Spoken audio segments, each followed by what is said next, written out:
Hey, what's up, survivors? So you know that person who walks in the room who instantly reads the energy? They shift who they are depending on who's around, and that person might be you. Hey, what's up, everybody? If you're new here, click a like or a follow. I'm Branon, Dempsey, a childhood trauma survivor, here to help you take your life back because your story matters. So I've been thinking about this recently. We call this adaptability. We call this emotional intelligence.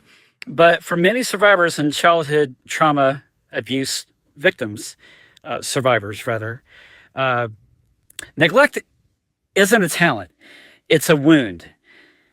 And I like to call this I've not called this myself, but somebody else did, the chameleon effect. It means like shape-shifting to survive. If you think about it, a child learn how to read a room. And when you were a child, you figured out how to stay invisible, how to please, how to keep the peace. And it worked. It worked. And then you survived. But here's the problem. You can't carry that into adulthood, constantly shape-shifting your way because you're thinking that you're avoiding the hurt and pain.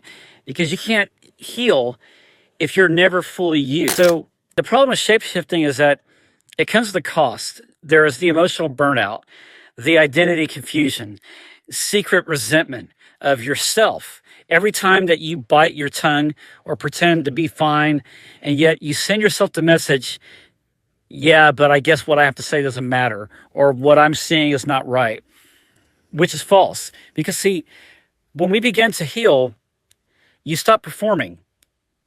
And it begins with noticing who is in the room, the way that you scan things, adjusting yourself to fit expectations by others. So what happens is that the chameleon effect saved your life for once, but it's now time to step into that life when you begin to heal.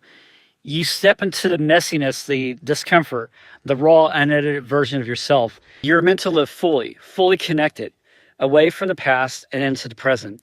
That's something that I hold true dear for my life. And I had to learn how to stop shape-shifting around every corner and to be like somebody else. And the fact is, when I was younger, I got really good at it. I got really good at identifying as something else and not my true self because that was just too scary.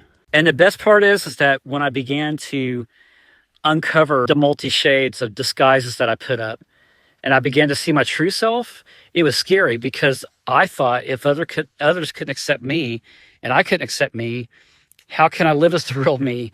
But that's what healing does, is when you begin to take off layer by layer, one at a time.